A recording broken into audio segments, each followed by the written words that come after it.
Hi guys, good morning. I am here to give you a review of Trident, the Triumph Trident 660.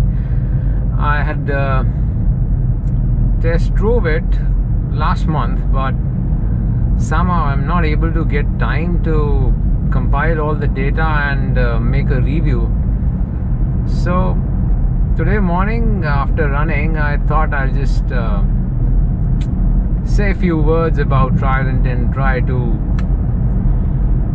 do the review today itself, because I don't want to linger it on for the next year. As you already know about the specifications of Trident. If you don't know, just Google it, man. There's nothing new about what I'm gonna about. It's about 80 bhp at 10,250 rpms, and that boring torque is like 56 Nm at 6,250 rpm.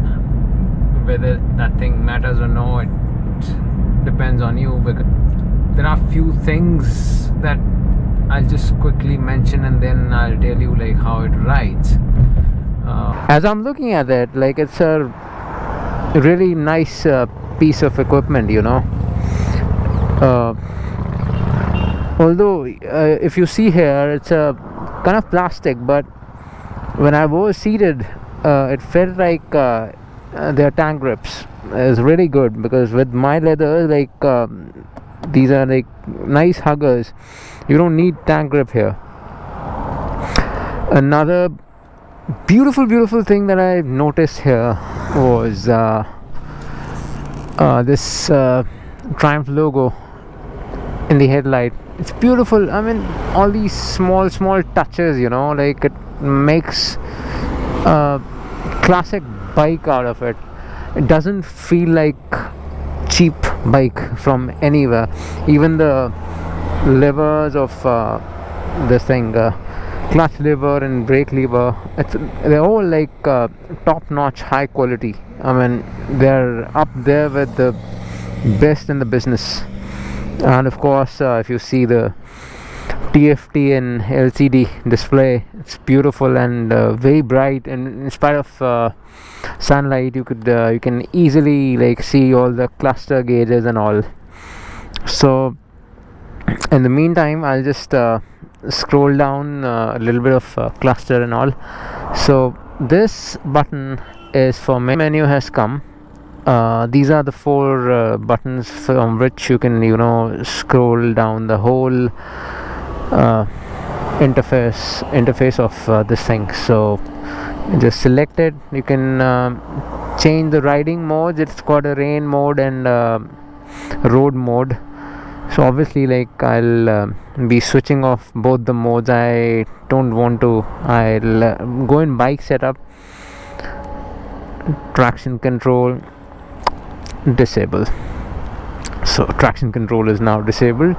But the only problem with this disabling and enabling of traction control is that the moment I switch this thing off and again switch it on, you'll see that if I again go to the main menu, or if I press the mode button, the traction control off was gone. In a way, it's good. It's really good, because what it does is for a newbie who has forgotten to switch on the traction control again, it's a very good safety measure that the moment you switch off the bike,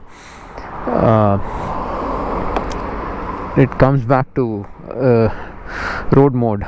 So it's a good thing, actually. Of course, you cannot switch off the ABS. So bike setup, I'll obviously switch off the traction control. I don't like traction control on an 80 bhp bike. Anyway, so yep, this is a beautiful piece of equipment. A lot of riders going for Sunday morning rides, so we'll be meeting them along the way. So the front brakes are really good.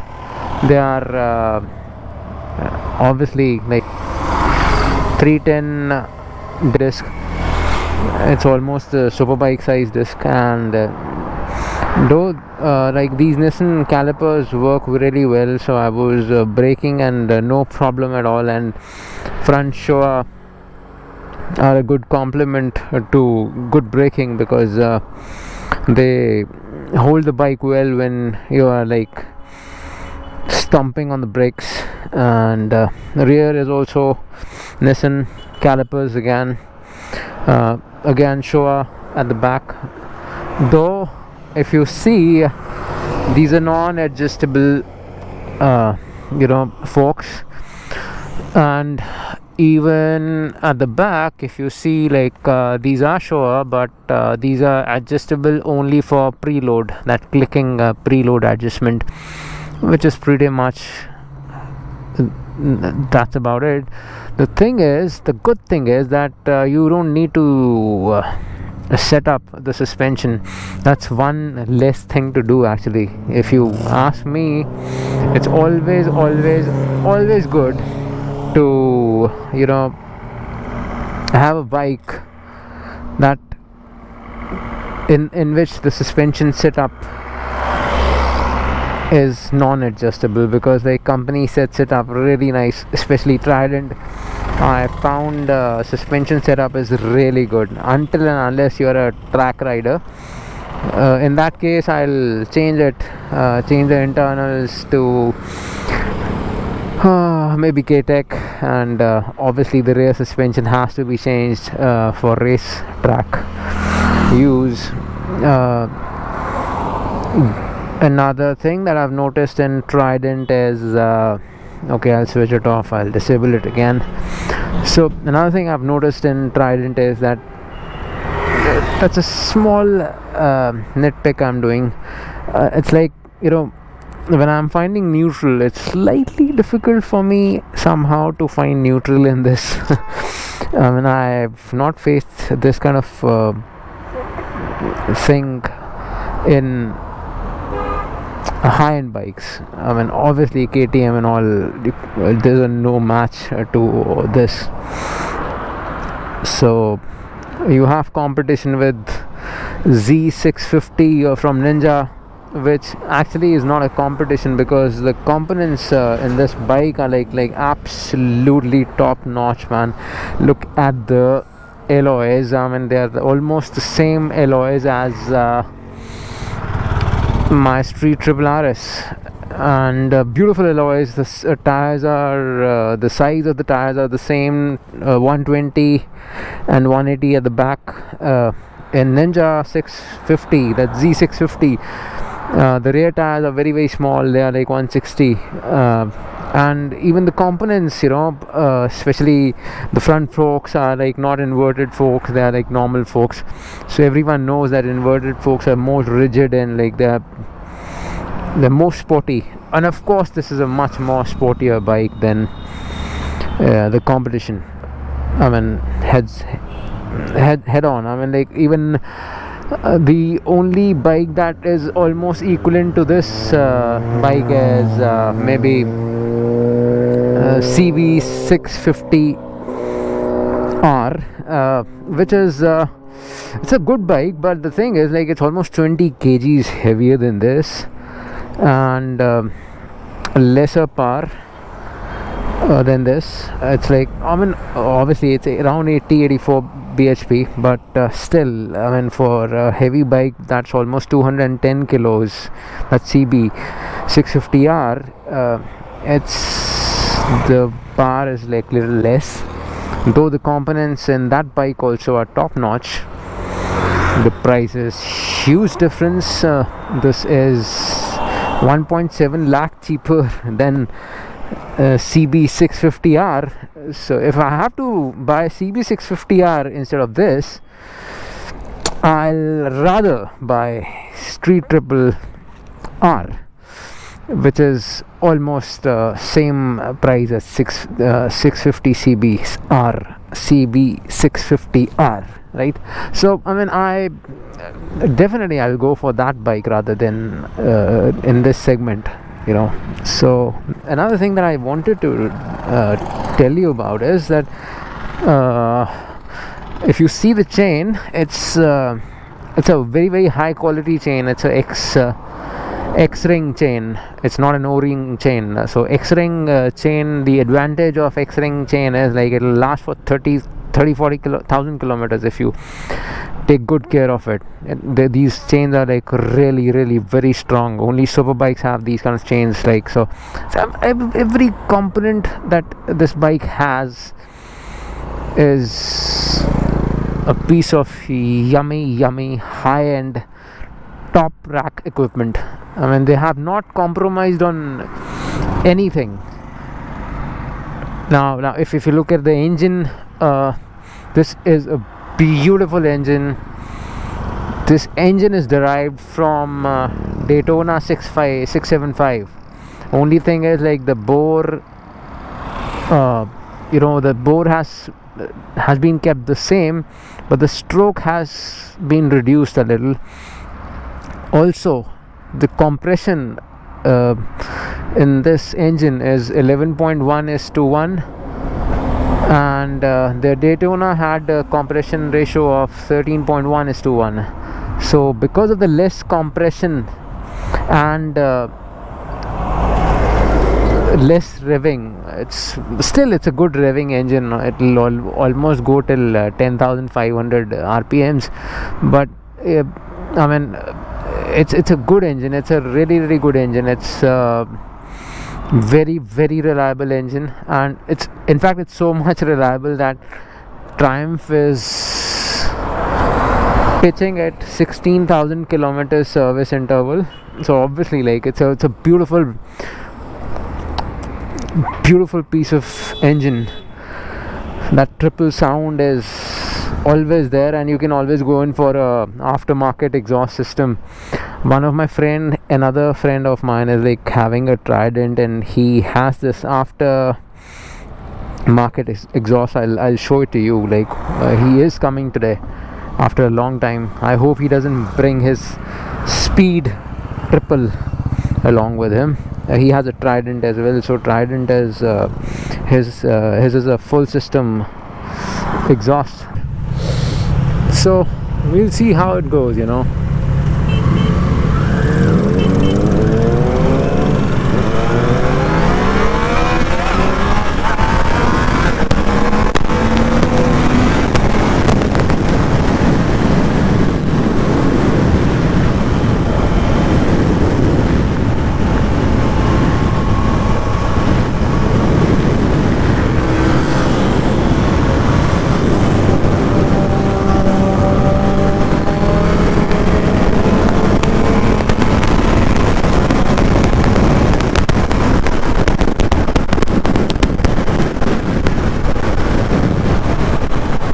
So it's a good machine, definitely.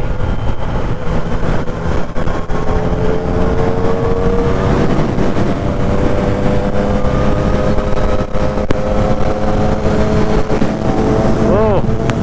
So you hear the engine. It's a free flow.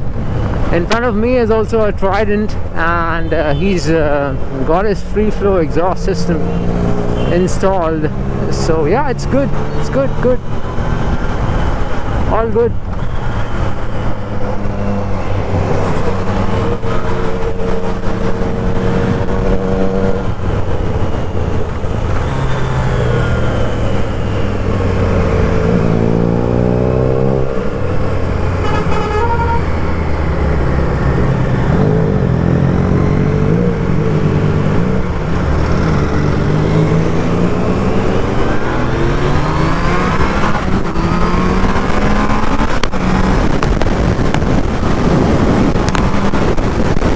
Hear a beautiful fruity sounding inline triple that Triumph is known for. And another thing that I really love about this brand basically is because they make such lovely machines that I mean, once you start riding them,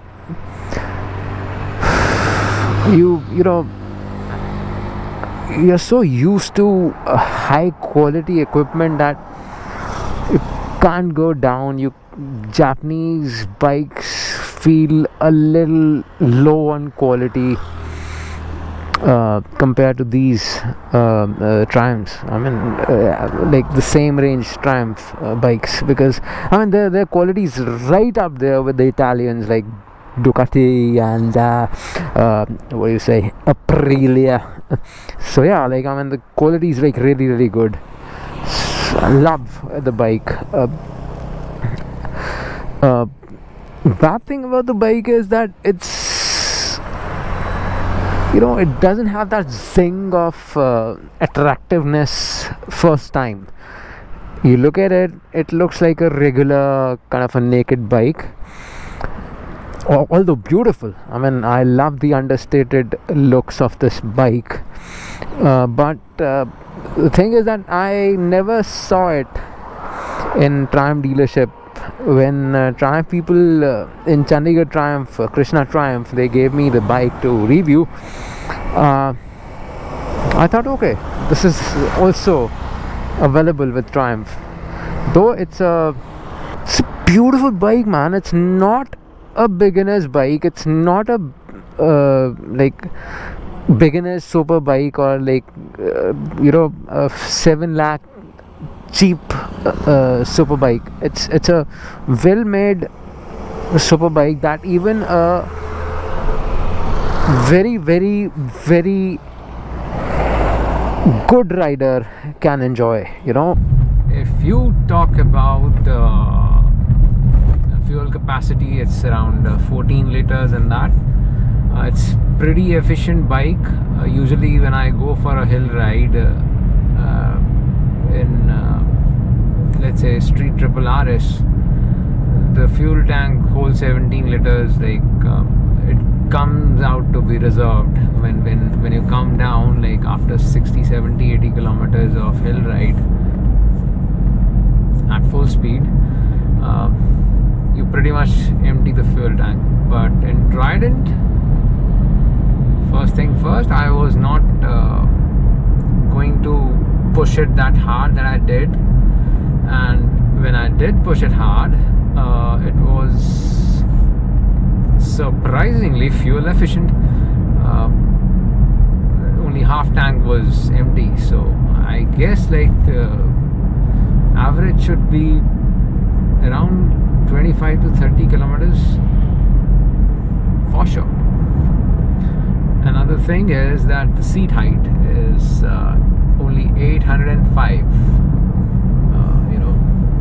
mm, and it's a good seat height for average kind of a person. Like Indian average height is for men is around 5'7" to 5'8". The head of the showroom is sitting on the Triumph Trident that we're going to test.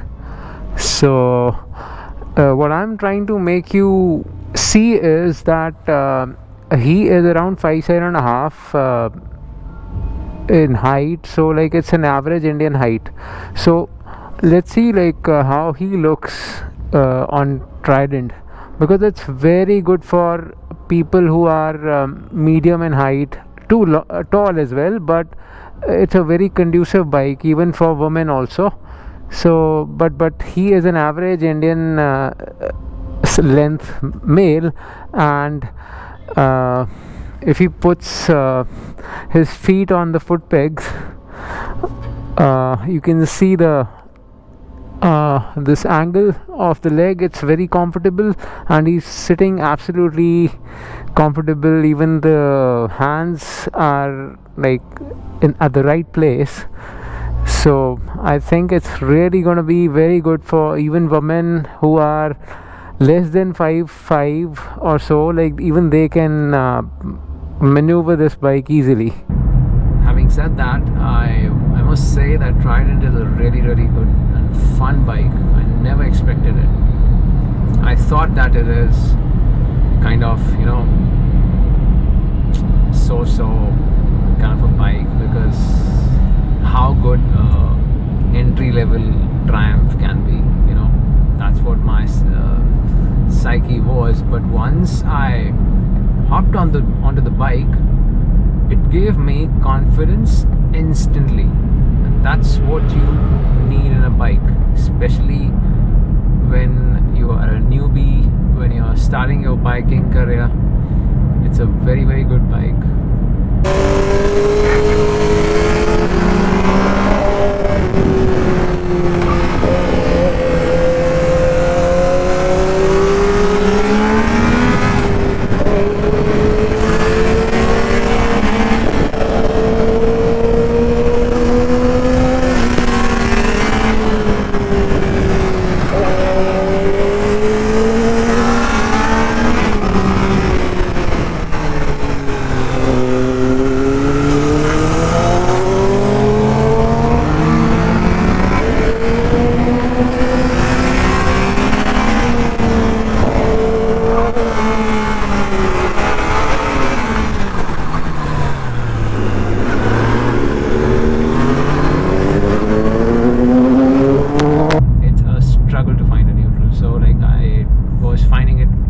Difficult to sometimes find neutral. You really have to be very telepathic to find neutral and Trident. Small niggle, but it is right. Another thing that only all out kind of bikers will notice is that the Showa suspension is sometimes it does get bottomed out in bumpy roads only, and when it gets bottomed out, it becomes a little unsettled, which this is not going to be noticed by average biker at all. As I've told you that I never wanted to take Trident to the limit, but a little bit of on-road racing happened. I never wanted it to be that way, but it happened. So I had a race with 10R, and there I could find the limits of Trident, and I'm happy to tell you that the limits are sweet, very sweet, because on the limit you get to know about the real deal of a bike, not only of a bike, of a person also. Like when the going gets tough, only the tough gets going, right? So that's what the bike is, like really, really good and planted and at the top end. When you're doing your knee downs and like you're taking corners at 110, 120 kilometers an hour, that's when you realize the potential of the bike. And it was beautifully planted. The front end, you could feel everything in front end, no dramas. It was like as if it was on rails. It was beautiful and didn't give any kind of jiggles or niggles.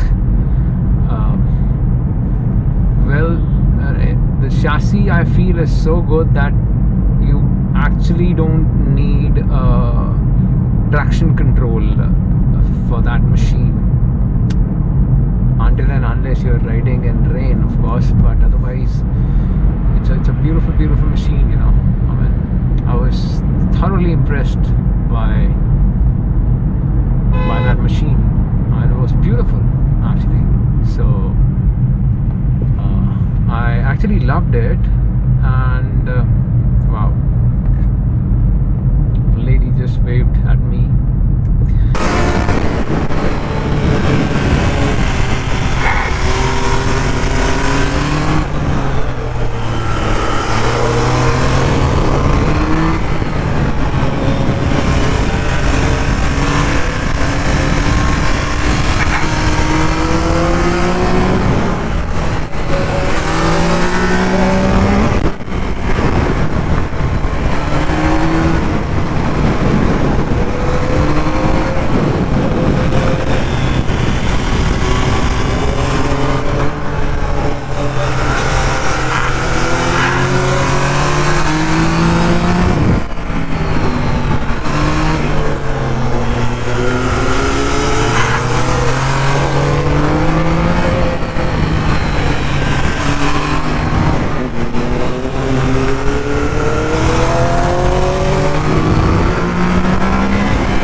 Except for the small niggles that I've told you, like you've got to find out how you'll be able to do touring on it. You can certainly do hill sprints on the bike, and you can certainly go for shorter trips, no problem at all. For touring, you'll have to find out ways to do it. If you are two together, then you'll have to maybe fabricate some, you know, pioneers or something, I don't know, but you have to do something about it.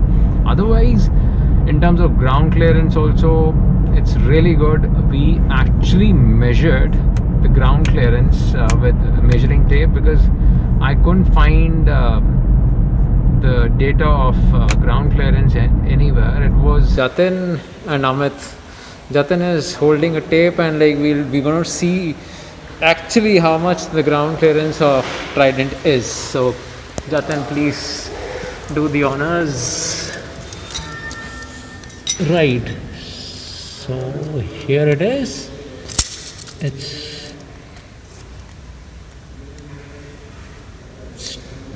15.5 centimeters, so that means 15.5 centimeters, so that means it's around 155 mm. So that's not bad. Moreover, this ground clearance is good enough because the wheelbase of this bike is less, so this ground clearance actually is not bad. So many people have, you know, ridden it off-road also. So we also did a mechanical lean of the bike to both the sides, which you'll see in the video. They're holding it.